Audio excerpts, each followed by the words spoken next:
शुरुआत करते हैं आज के न्यूज़पेपर की। हम अभी तक विश्व की जितनी भी इम्पोर्टेंट झीलें थी हम सभी को देख चुके हैं। ना केवल हमने उनके एरिया वाइज देखा था कि कौन सी झील सबसे बड़ी है, कौन सी नदी यहाँ पर अपने पानी को छोड़ती है, कौन सा इसके पानी को आउटफ्लो करती है। इसके अलावा भी कई सारी झीलों की हम विशेषताएं देख चुके हैं। लगभग हम 20 से 25 झीलें देख चुके हैं। अब झील वाला जो पोर्शन है वर्ल्ड जियोग्राफी का हमारा यहाँ पर ख़त्म होता है।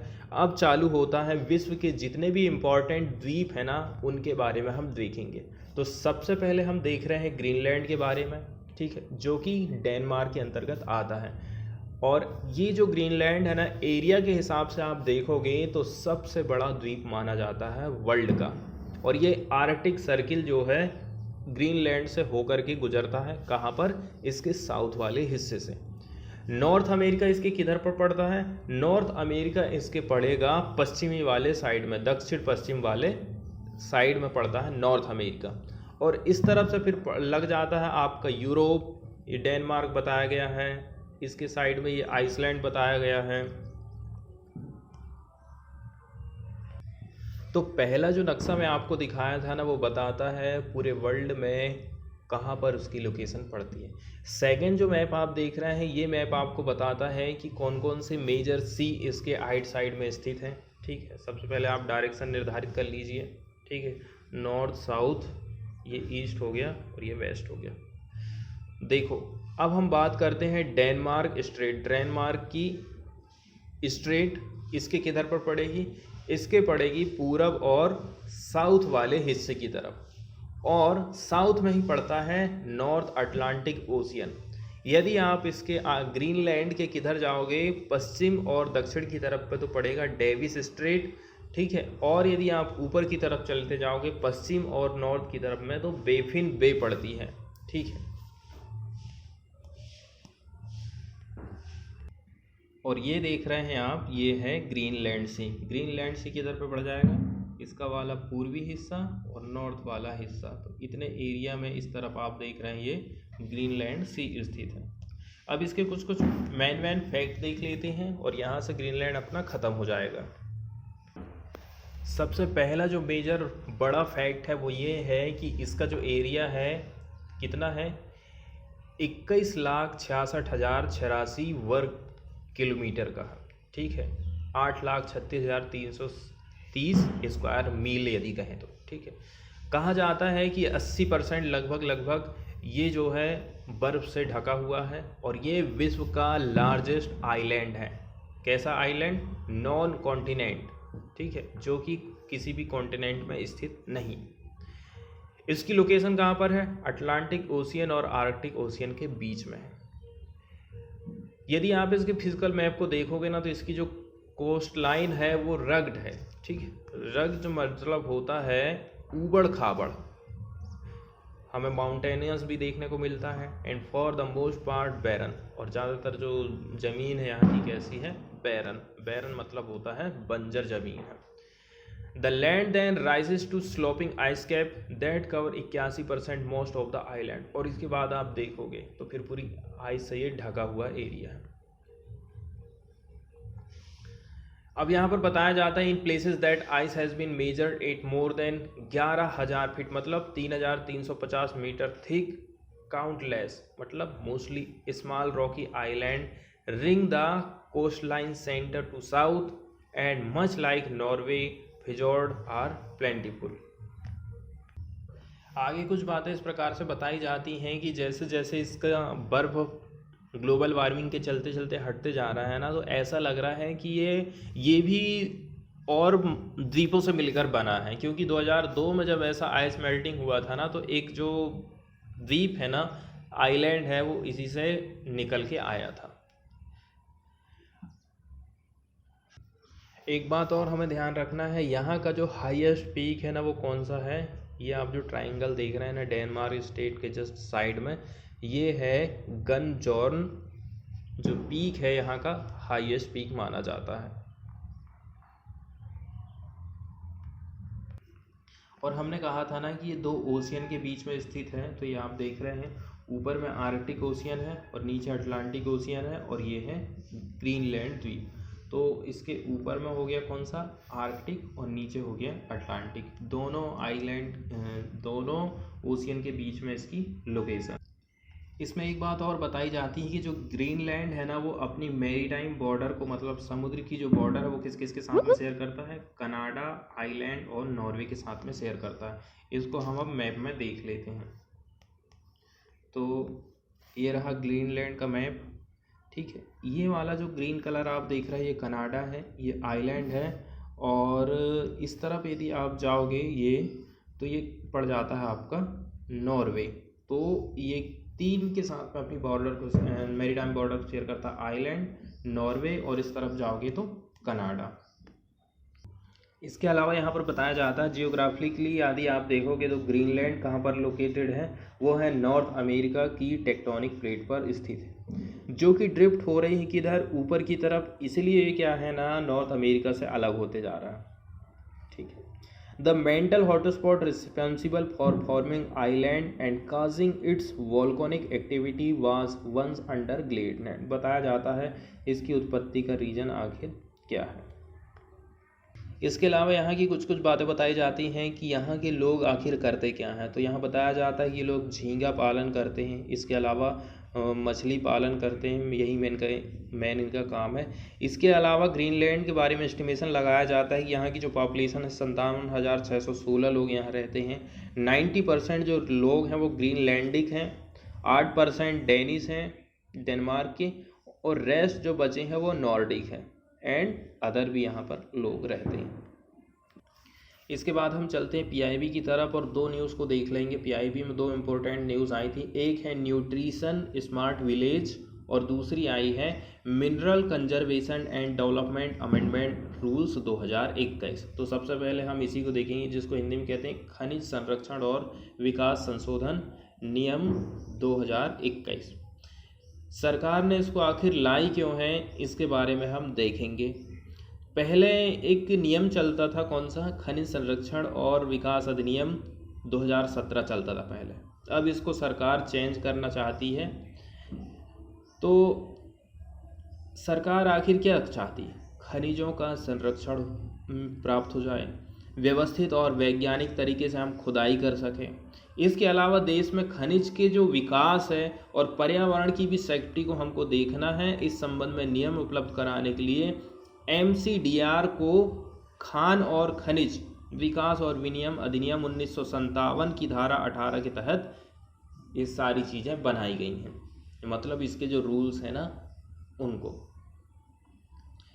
अब इसमें कौन कौन से चेंजेस किए जाने वाले हो यहाँ पर बताए जाते हैं। पहली बात, DGPS डिजिटल वैश्विक स्थिति निर्धारण प्रणाली, जिसको कुल स्टेशन या फिर ड्रोन सर्वे के नाम से भी जाना जाता है। तो इसके अंतर्गत IBM के विशिष्ट निर्देश के अनुरूप खान से संबंधित, खुदाई से संबंधित सभी जितनी भी प्लानिंग है और जो अलग अलग खंड है ना, इनको डिजिटल वैश्विक स्थिति निर्धारण प्रणाली या फिर कुल स्टेशन या ड्रोन सर्वे के संयोजन का उपयोग करके कुछ या फिर सभी पट्टों के संबंध में तैयार किए जाएंगे। इसका मतलब ये है, मोटे तौर पर देखें तो यहाँ पर ड्रोन सर्वे किया जाएगा कि कितने एरिया में खुदाई हो रही है, किसकी ज़मीन ली गई है, और एकदम क्लियर फोटो खींचा जाएगा। दूसरी बात यह है, डिजिटल फोटो को जमा करने का प्रावधान किया गया है। पट्टेदार और आशय पत्र धारकों के खनन क्षेत्र की डिजिटल फोटो जमा करने का प्रावधान इसमें जोड़ा गया है। इसका मतलब ये है कि आपने जिन लोगों की ज़मीन लिया है और जो लेने वाला है उसको क्या काम करना पड़ेगा, उसको उस एरिया की फ़ोटो जमा करना पड़ेगा, डिजिटल फ़ोटो। प्रावधान इस टाइप के किए गए हैं कि 1 मिलियन टन या फिर उससे अधिक की वार्षिक खनन योजना वाले पट्टेदारों को या फिर 50 हेक्टेयर या उससे अधिक के पट्टे वाले एरिया के पट्टेदारों को क्या काम करना पड़ेगा, पट्टा एरिया और पट्टे की सीमा से 100 मीटर बाहर तक की ड्रोन सर्वे वाली फ़ोटो जमा करना पड़ेगा। एरिया बता दिया गया है 1 मिलियन टन, उस या फिर इतना आप खुदाई कर रहे हो। इसके अलावा अन्य पट्टेदारों को हाई रेजोल्यूशन सैटेलाइट फ़ोटो भी जमा करने पड़ेंगे, ठीक है। इससे क्या हो जाएगा, उसका जो रेगुलेशन है बहुत बढ़िया तरीके से हो जाएगा, बल्कि खदानों की सुरक्षा में सुधार होगा और खनन जो काम है बेहतर पर्यवेक्षण भी उनका सुनिश्चित हो जाएगा। अब इसमें बताया जाता है कि नियम 34 के अनुसार कुछ काम होने वाले हैं। इसमें क्या है ना, सैटेलाइट फोटो को भू संपत्ति मानचित्र के पैमाने पर जमा करने की जरूरत के प्रावधान को हटा दिया गया है। इसके अलावा बताया गया है कि एकदम नियम कानून का पालन करते करते कंपनियां थक जाती हैं, तो सरकार चाहती है कि ज़्यादा बोझ हम उनके ऊपर ना डालें, इसलिए दैनिक रिटर्न का जो प्रावधान है सरकार ख़त्म कर दी है। वहीं मासिक या फिर वार्षिक रिटर्न में यदि आप अधूरी गलत जानकारी भेजोगे ना, तो उसके खिलाफ कार्रवाई करने की पावर राज्य सरकार के अलावा IBM को भी दी गई है। और IBM क्या है हम देख ही चुके हैं ऊपर में, ठीक है, एक बार फिर से देते हैं, भारतीय खान ब्यूरो, उसको भी पावर दी गई है कि अब वो सज़ा दे सकता है। इसके अलावा बताया जाता है कि आपको खनन इंजीनियर या फिर अंशकालिक थोड़े से समय के लिए भूवैज्ञानिक की आपको नियुक्ति करनी पड़ेगी। इससे जो छोटे खनिक हैं उन पर अनुपालन का बोझ कम हो जाएगा। इसके बाद इसमें रोजगार के अवसर बढ़ाने की बात की जाती है, ठीक है, कि इससे रोजगार भी बढ़ने वाला है। और जो दंड संबंधी प्रावधान किए गए थे ना पहले, उसको थोड़ा चेंजेस किया गया। पहले क्या होता है, नियम का यदि उल्लंघन होता था तो गंभीरता के बावजूद हर नियम के उल्लंघन के लिए 2 साल तक के कारावास या 5 लाख रुपये जुर्माना लगता था, या फिर दोनों। अब इनमें सुधार करके क्या कर दिया गया, बड़े उल्लंघन मतलब इसमें कारावास की सजा या जुर्माना दोनों हो जाएगा। मामूली कोई उल्लंघन हो रहा है तो जुर्माना को कम कर दिया जाएगा, ऐसे उल्लंघनों के लिए केवल जुर्माना लगेगा। अन्य नियमों का कोई यदि गड़बड़ी कर रहा है तो वो अपराध की श्रेणी से उनको हटा दिया गया।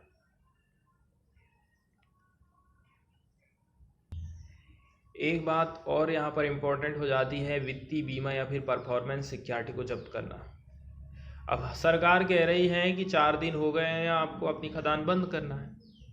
अब ऐसी स्थिति में यदि व्यक्ति बंद नहीं करता है तो क्या करेगी सरकार, पट्टाधारक के वित्तीय बीमा को या फिर परफॉर्मेंस सिक्योरिटी को जब्त कर लेगी।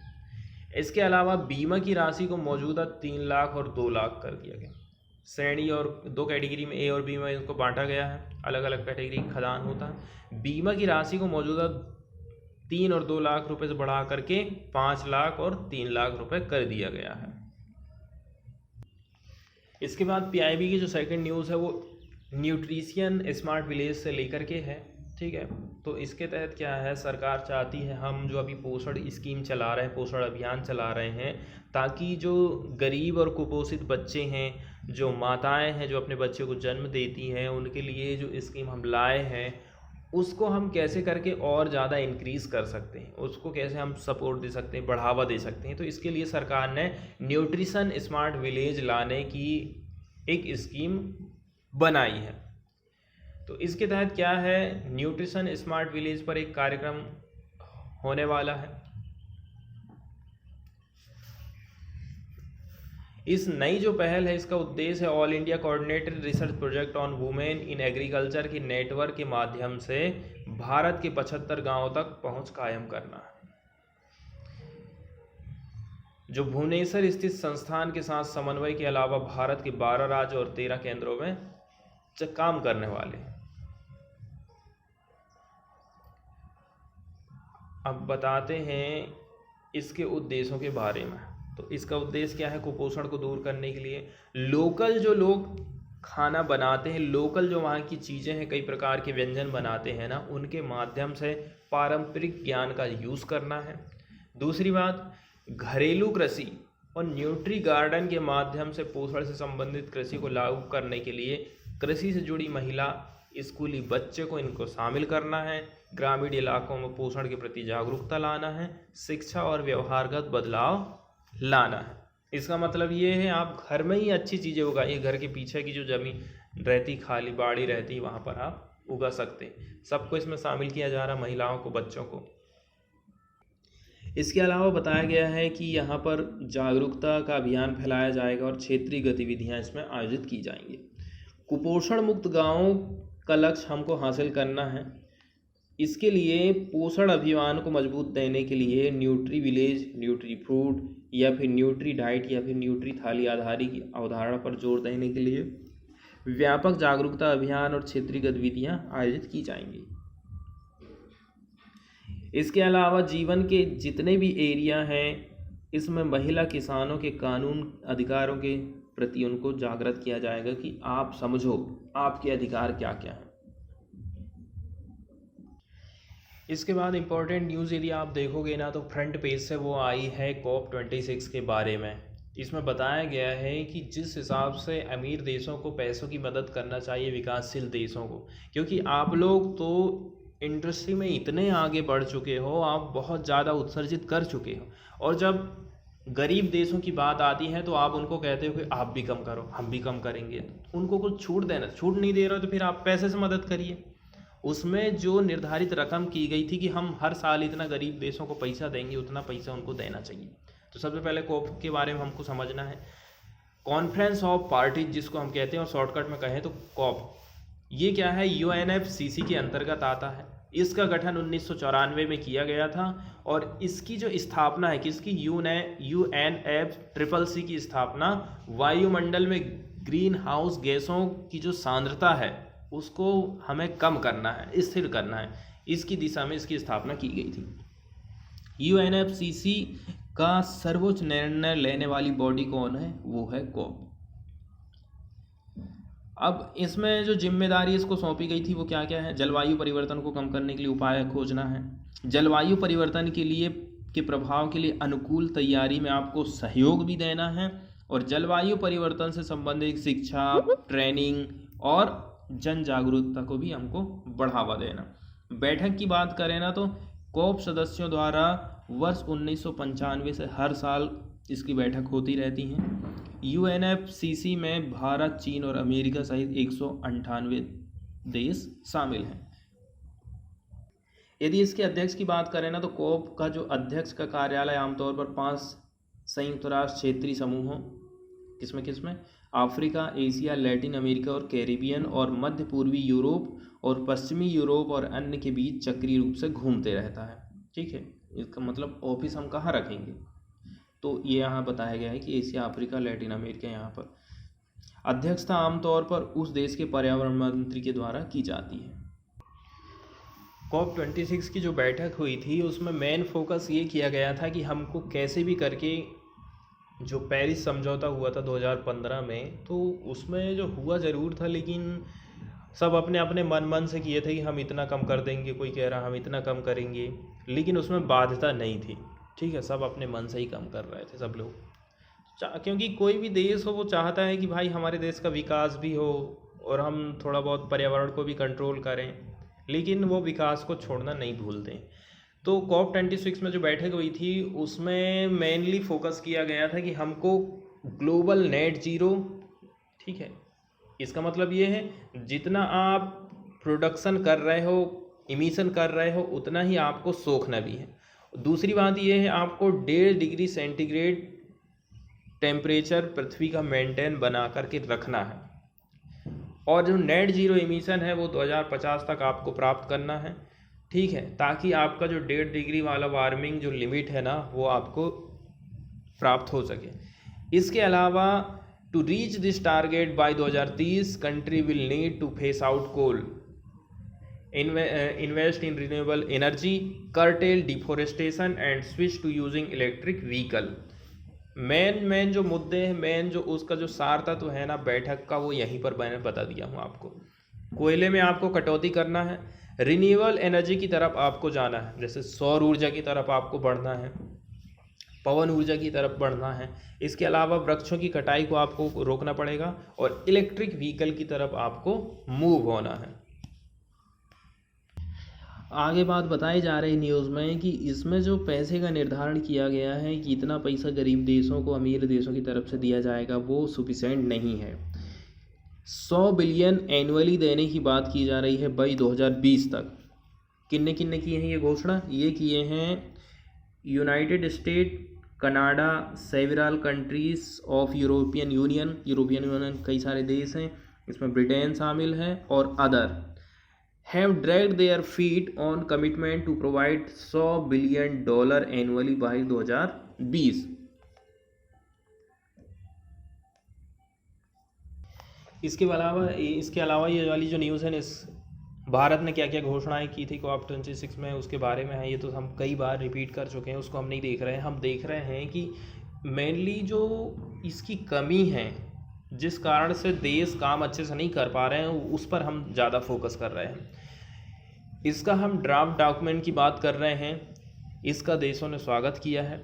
अब ड्राफ्ट डॉक्यूमेंट क्या है? LDCF मतलब लीस्ट डेवलप्ड कंट्रीज फंड। इसके तहत ऐसे देशों को $413 मिलियन प्रोवाइड करने की बात COP26 में कही गई है। लीस्ट डेवलपमेंट मतलब जो देश कम विकसित हैं, गरीब हैं, क्लाइमेट चेंज का खतरा वहाँ पर ज़्यादा है। LDCPF कई सारे देशों का समूह है। सेवरल ऑफ देम उनमें शामिल हैं आइलैंड वाले नेशन, क्योंकि बाढ़, तूफान, चक्रवात से ये बहुत ज़्यादा प्रभावित होते हैं और ज़्यादातर टूरिज्म पर आधारित रहते हैं, तो फिर इनका टूरिज्म भी ठप पड़ जाता है। They have least carbon emission, ये लोग वे ऑलरेडी से कम ही कार्बन को इमिट कर रहे हैं, but also are greater risk, लेकिन ये जो है ना बहुत बड़ी रिस्क में है। 2001 से यदि आप देखोगे, it has provided $1.7 billion for project that help buffer the impact from warming. इतना पैसा प्रोवाइड किया गया है ताकि आप जो है पहले से ही तैयारी करके रखो। इसके बाद फ्रंट पेज से और भी यदि इम्पोर्टेंट न्यूज़ यदि ये देखोगे ना, तो इम्पोर्टेंट तो नहीं है, लेकिन हम इससे जुड़े हुए हैं। किसानों के साथ में हमारी आत्मीय जुड़ाव रहता है, हम खुद किसान हैं, इसलिए ये न्यूज़ ना हमें देखना चाहिए। इसमें बताया गया है कि अभी जो धरना प्रदर्शन चल रहे हैं बहुत लंबे समय से, इसमें जो छोटे छोटे किसान हैं ना, वो ज़्यादातर उन्होंने अपनी जानें गंवाई हैं। यहाँ पर बताया जाता है नियरली 80% ऑफ द फार्मर और agriculture worker who died during the protest against centre's formula held from the Malwa region of Punjab. A recent socio economic study ने ये बात सामने आई है। बताया जाता है number of farmer days, Malwa में 368, माझा में 59, दोआब में 34 और पंजाब में 460। एवरेज लैंड होल्डिंग यदि आप देखोगे कि वो उनकी ज़मीन एवरेज कितनी है, 2.71, 2.43, 2.63 और 2.26। मतलब यहाँ से आप ये जो देख रहे हो ना, ये एकदम छोटी छोटी होल्डिंग, छोटे छोटे खेत, मतलब इनकी ज़मीन बहुत कम है, 2.26 एकड़ ऐसे गरीब किसान है। एवरेज ऑफ डिकीस्ट, मतलब यदि यहाँ पर आप एवरेज एज देखोगे ना, तो बताया गया है कि कितनी कितनी एज रही है उनकी डेथ हुई है जिनकी।